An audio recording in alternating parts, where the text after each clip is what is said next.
dari cuma 58 orang yang pakai sound aku di TikTok jadi 75.000. Percaya nggak? 75.000 dalam satu malam. Guys, siap-siap ya, lagu Bertanda Luka bakalan pecah, gue bilang gitu. Oh, telepon ke mereka berdua. Tapi setelah itu, setelah di Rumah Singa kan orang masih rilis lagu-lagu juga. Apakah aku masih mau bersyukur gitu loh. Ketika tidak seviral yang kemarin. Gini ya rasanya kalau lagu nggak didengar orang. Mulai lagi ada pergumulan, perpecahan di tim aku sendiri. Pengkhianatan lah dalam tim aku, yang akhirnya aku bikin belajar bahwa oh ternyata nggak mudah ya jadi musisi. Hai, ini gua Daniel, tetangga kamu. Yuk kita mulai. Ini ceritanya sama kayak yang Sarah Wijayanto ya, yang pas dia lagi nangis-nangis juga dan tiba-tiba ada sosok putih yang terang tersebut meluk dia dari belakang gitu, kayak, dan hasil dari pelukan tersebut sama kayak tadi hasil dari yang pegang aku dari depan ke pundak itu ya. Pundak, dan hasilnya adalah tenang dan rasa damai itu ya. Iya. Gue tahan nafas sih, gila. Oke. Di saat itu malamnya, karena udah keseringan ngonten pakai lagu sendiri, bingung. Kayak mau live 1 jam lagi, kayak jam 9 aku live, atau jam 10 aku live, jam 8-nya aku harus bikin upload konten dulu. Untuk ya upload aja. Ya udah. Tiba-tiba temen aku yang salah satu peserta juga dari X Factor, dia chatting kayak, "Vap, lagu kamu gila ya. Aku lagi di kereta nangis nih." Wow. Dia foto lagi kereta, terus dia foto dia lagi nangis dengerin lagu Bertahan Terluka. Wow. Terus gue bilang, terima kasih ya Bir, terima kasih udah dengerin lagu aku ya, gini segala macam. Oh capture, tiba-tiba nggak tahu, aku nggak ada niatan apa-apa, tapi tiba-tiba tangan aku gerak aja sendiri. Wow. Kayak capture, aku ngedit di VN video, aku edit, terus tiba-tiba aku upload aja. Upload aja gitu aja, terus aku live, aku bilang, dalam nama Tuhan Yesus, aku mau live. Udah, pas live ngobrol, nyanyi-nyanyi segala macam, perkenalan lagu seperti biasa yang aku lakuin. Jam 11 atau 12 malam udah selesai ini, udah aku cabut handphone, cabut kabel dari live streaming, aku bersandar gitu di kursi, terus kayak lihat, notifikasiku banyak banget ya. Notifikasi di TikTok. Ternyata video yang tadi aku upload sebelum aku live, yang teman aku itu pecah 1 juta view. Wow. Dengan ada lagu Si Bertahan Terluka. Bertahan Terluka itu di background gitu, maksudnya diputerin, padahal ini cuma foto gitu ya. Iya. Wow. Terus abis itu, aku dalam hati aku kayak gini, ini sih waktunya. Kayak, lu udah pede ya? Iya kayak, gak, itu bukan pede lagi, kayak ada bisikan kayak, ini waktunya kalau Fabio. Waktunya lo adalah mulai dari titik ini gitu loh.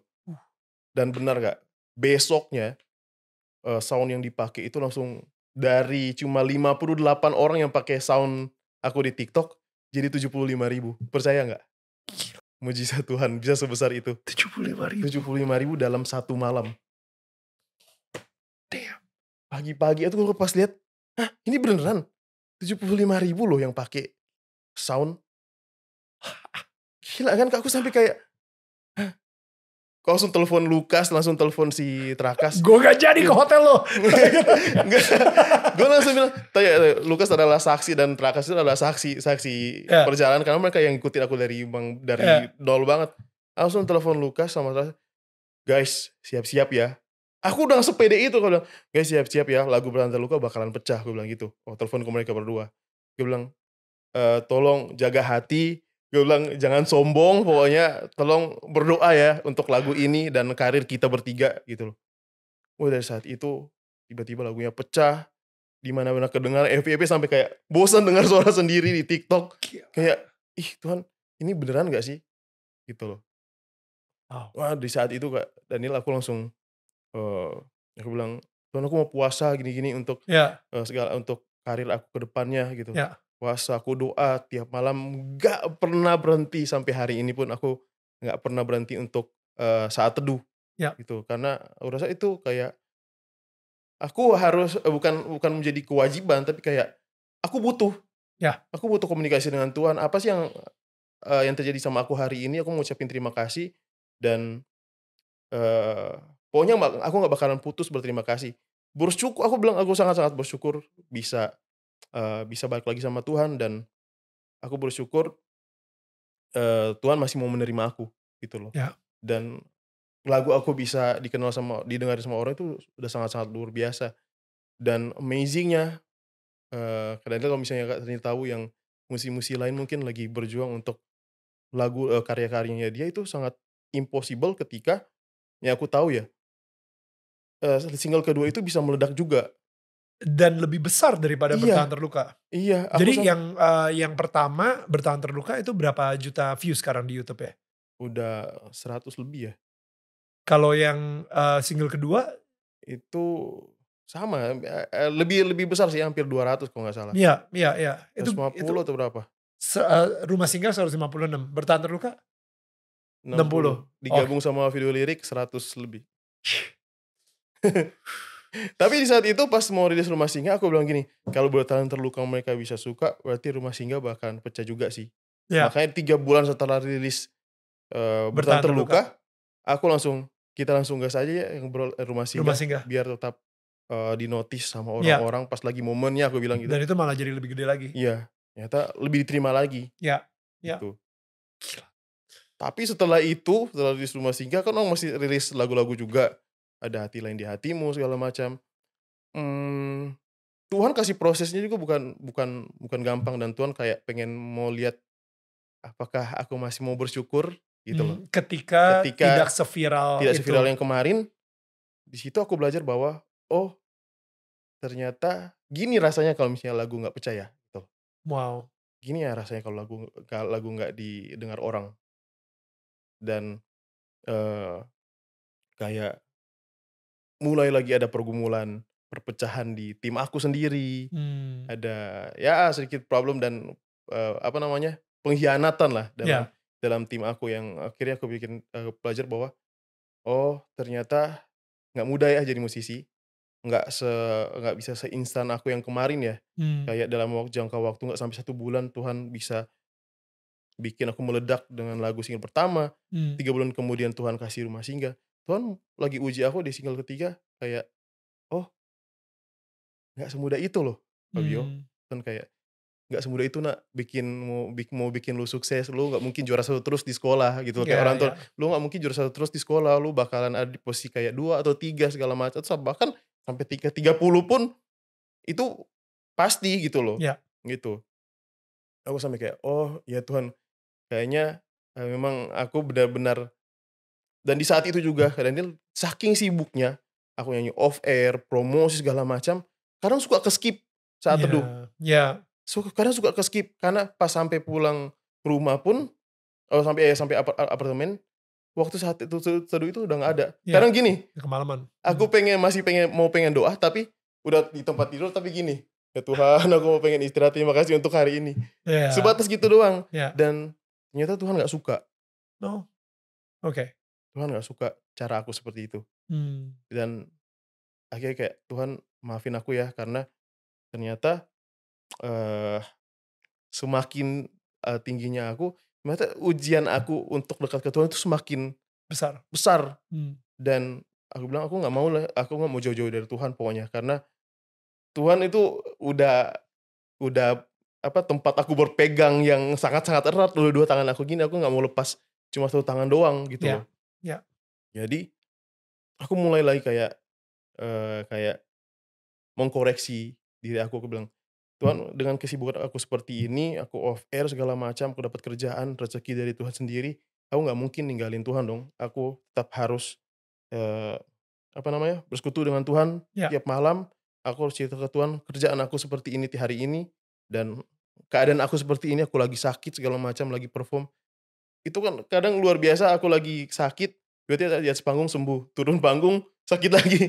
Itu Wow, kayak, ya kalau siapa lagi kalau bukan Tuhan sendiri ya kan. betul. Ya udah, aku bergumul di single ketiga segala macam, rilis album. Wow. Album pun itu mini album aku itu pun Mmm, nggak seinstan yang Tuhan kasih kemarin. ya. Benar-benar aku diuji kayak, Tuhan mau kasih tunjuk bahwa, nggak mudah loh Fabio untuk merilis lagu, lu sekali-sekali harus mencoba, Eee, menjadi musisi yang gimana sih rasanya kalau misalnya lagu lu nggak naik. Jadi aku benar-benar belajar, oh ya Tuhan gimana aku harus bersyukur dalam segala keadaan gitu loh. Aku bilang harus lo belajar lebih bersyukur. Mungkin aku kurang doain orang lagi di jalan ya Tuhan, aku bilang gitu. Mungkin aku saat teduhnya masih kurang dulu, udah nggak fokus mungkin ya gitu loh. Dan akhirnya adalah salah satu di lagu itu, di album aku Tanpa Rasa Bersalah judulnya, itu pecah juga tahun lalu. Oke. Pecah juga kayak Tuhan ini Akhirnya satu pecah gitu. kayak Tuhan baik banget ya di hidup aku ya gitu loh. Bilang luar biasa sih, aku bilang kalau aku mau membandingkan diri dengan teman-teman aku yang musisi yang lain tuh kayak, ih mereka tuh udah bersingle udah hampir 10 lagu, mereka masih berjuang loh gitu loh. Dan aku bisa dikasih kemudahan seperti ini sama Tuhan. Jadi kayak luar biasa banget penyertaan Tuhan di hidup aku sampai di titik hari ini. So Fabio, ini gue sebenarnya kalau boleh jujur gitu ya, tadi sebenarnya pengen gue take out. Gue pengen edit bagian kayak Tuhan gak suka. Sebenarnya kalau misalnya gue gak berdoa. Tapi tadi pas gue berdoa gitu, Tuhan should I take it out? Ini kayak soalnya sangat transaksional banget. Tapi Tuhan tadi bilang di hati gue gitu ya, kayak justru ini adalah kesempatan untuk menjelaskan soal yang namanya orphan spirit. Orphan spirit itu mungkin adalah spirit yang ada di kita, di dalam diri kita, dan di diri banyak orang actually, di diri banyak orang. Dia itu tidak mempunyai sosok ayah, bapak gitu. Jadi ini mungkin kalau misalnya kalian mikirin orphanage, yatim piatu atau panti asuhan, oke. Nah jadi kalau misalnya di film Hollywood, lu bisa ngebayangin ya, ada panti asuhan, dan habis itu ada pengurus panti asuhannya, dia bilang kayak, oke, anak-anak semua kumpul, pakai baju yang paling bersih, kamu harus sisir rambut kamu harus perlihatkan sikap yang terbaik. Pokoknya kita akan ada orang tua yang akan datang ke panti asuhan ini, dan dia akan memilih anak yang paling bersih, paling baik, dan paling kinclong, paling cerah, kayak gitu kan. And akhirnya si anak-anak kecil itu mengambil baju yang baru dicuci, bersih, mereka pakai dasi kupu-kupu misalnya, habis itu mereka mandi, mereka sisir rambut mereka, dan mereka senyum dengan senyuman yang terbaik gitu ya, dan mereka semua dijejerin. Ada pasangan ayah dan ibu, atau mungkin wanita dan seorang laki-laki gitu yang mau adopsi si anak di panti asuhan tersebut. Mereka ngeliat, and you know what? Mereka ngambil satu anak, dan anak yang diambil adalah bukan lu gitu. Jadi si anak lain. Padahal dia udah pakai baju yang paling bagus, bersih. Dia udah memberikan penampilan yang terbaik. Dia udah memberikan senyuman yang terbaik. Dia udah paling wangi. Dia udah memberikan segalanya yang dia punya. Tapi ya udah, saat itu si laki-laki dan perempuan tersebut hanya bisa memilih satu, dan bukan dia yang terpilih. And itu yang terus terjadi di sebuah orphan spirit. Orphan spirit, spirit yatim piatu yang selalu takut kalau misalnya dia nggak memberikan performance yang terbaik, dia tidak akan dipilih sama Tuhan. Kalau misalnya dia tidak melakukan yang terbaik, temennya yang akan dapat rezeki dan bukan dia. Kalau misalnya dia tidak berdoa dan berhubungan dan charming dan terus memberikan devosinya dan Tuhan kau segala-galanya dan lain-lain bla bla bla bla bla itu, Tuhan akan melupakan dia dan tidak memberi rezeki lagi. Itu transaksional, dan itu adalah orphan spirit. Tuhan sudah mengadopsi kita sebagai anaknya. Jadi no matter what you do, ketika kita tidur ketiduran, ketika kita doa ketiduran, ketika kita lagi saat teduh tapi kecapean akhirnya kita bilang Nggak Tuhan fokus. maaf banget gue kecapean, gue tidur ya Tuhan, kayak gitu. Tuhan tidak menghukum, tapi Tuhan mengerti gitu. Yeah. You know, konsekuensi dari itu semua adalah konsekuensi dari itu semua adalah setan bisa masuk ke dalam kepala lu dan bilang, tuh kan jadi gak sukses. Gara-gara lu tidak mempunyai hubungan dengan Tuhan. Dan itu orphan spirit yang mengintimidasi lu di kepala lu, yang membuat lu ngerasa, wow, lu bukan lagi anak Tuhan, tapi lu adalah hamba atau lu adalah budak dari Tuhan. Sehingga lu benar-benar harus transaksional banget gitu. Dan kita coba break itu. Gue ngedoain supaya kita bisa break itu in the name of Jesus. Karena melalui darah Yesus, lu sebenarnya udah menjadi anaknya dia. Udah bukan lagi lu transaksional, lu udah bukan lagi orphan gitu. Lu bukan lagi yatim piatu. Lu adalah anaknya Tuhan Yesus gitu. Jadi sehingga lu bisa mempunyai hubungan itu sama dia gitu. And I don't know ya, ini mungkin untuk tetangga kita pun juga bisa relate gitu. Kalau misalnya kita mempunyai si orphan spirit itu, doalah sama Tuhan supaya untuk diingatkan lagi, you know, Tuhan itu tetap sayang sama kita apa adanya, bukan dengan performance kita gitu. Lu sukses gak sukses, Tuhan tetap akan ada. Kayak come on, dari semua yang dulu lakuin, lu gak layak untuk ngedapetin si cintanya Tuhan, tapi Tuhan tetap memilih lu gitu. Lu udah dipilih sama Tuhan gitu. Ada sebagai manusia bisa gitu ya, kayak seperti yang Kak Daniel bilang tadi. Ya itu yang sampai saat ini pun aku merasa kayak kalau aku gak saat teduh, aku merasa kayak aduh kok gak saat teduh sih. Aku masih merasa ada yang kurang gitu di. Karena Tuhan itu sebenarnya gak pernah mengkondem gitu ya. Dia gak pernah mengintimidasi, dia gak pernah membuat lu ngerasa bersalah. Guilt, condemnation, sama apa lagi tadi, mengkondemnasi dan punishment dan benar-benar semua rasa-rasa takut, fear, itu kan sebenarnya bukan dari Tuhan.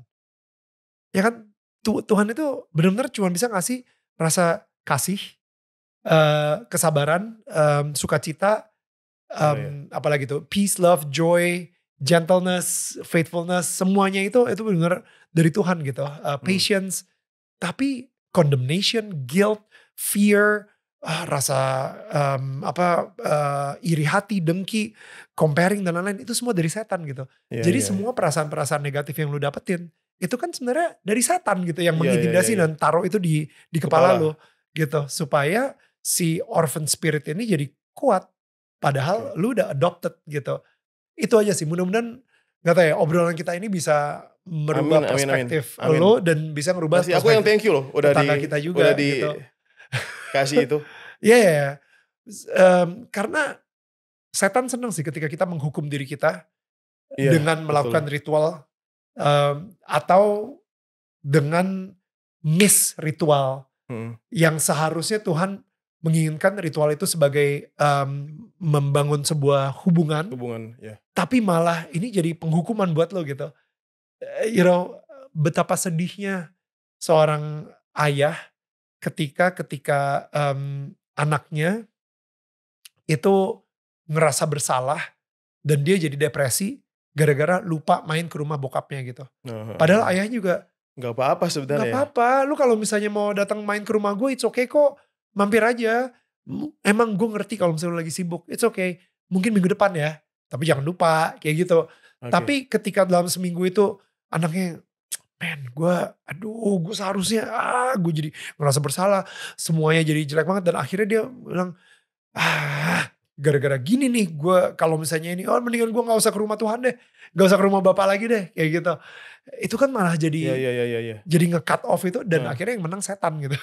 Seharusnya kita harus lebih tenang aja ya. Gitu. Kalau misalnya kita lagi gak sempat, ya udah gitu loh. Sebenarnya seperti itu ya. Well, bukan ya udah, tapi let's try to do it better again next time. Gitu.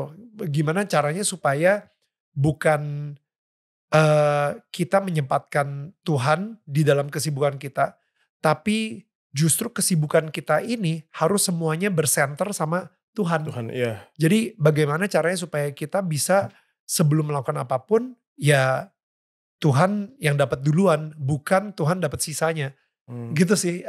Tapi emang itu time management banget. Iya betul. Iya, I think itu sih. Mudah-mudahan ini bisa membuat lu juga lebih plong juga lah. Jangan terlalu mengkondem diri lu sendiri. Harus.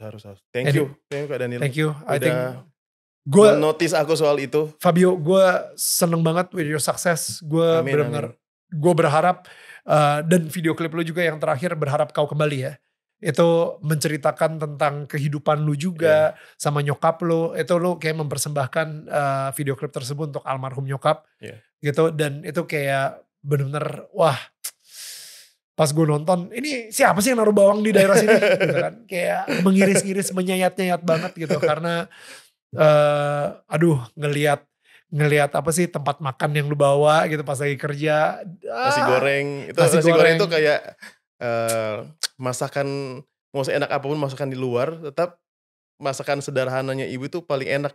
Beneran. Atas nasi goreng doang. Mudah-mudahan kalian yang nonton ini bisa nonton video klipnya Fabio Asher yang itu berharap kau kembali. Itu benar-benar menyayat banget. It's so beautiful. Well done. Gue berharap nanti single-single kedepannya sendiri bisa terus viral, bisa terus memberkati orang juga, diberkati juga, memberkati lu dan juga adik lu dan orang-orang di sekitar lu juga. Lukas juga gitu kan sebagai investor gitu kan. Jadi kayak wah gini nih. Oke, so gue akan memberikan lo ini. Oke, thank you. Apa ini kali? Ya, ini setiap orang yang datang ke sini selalu ngedapetin rumah kecil ini. Mudah-mudahan di rumah lo sendiri itu sudah menjadi terang dan itu bisa menerangi tetangga-tetangga di sekitar lo juga, Fabio. Oke, so thank you so much. Thank you. Gue akan terus memperhatikan Fabio Asher dengan single-single nextnya juga. Dan bukan cuma mini albumnya, tapi nanti akan jadi album juga gitu kan. So all the best. Dan tetangga, thank you so much udah nonton. Kita akan ketemu lagi minggu depan. Tetangga saling menyangga, bukan menyanggah. I'll see you guys next week. Bye-bye.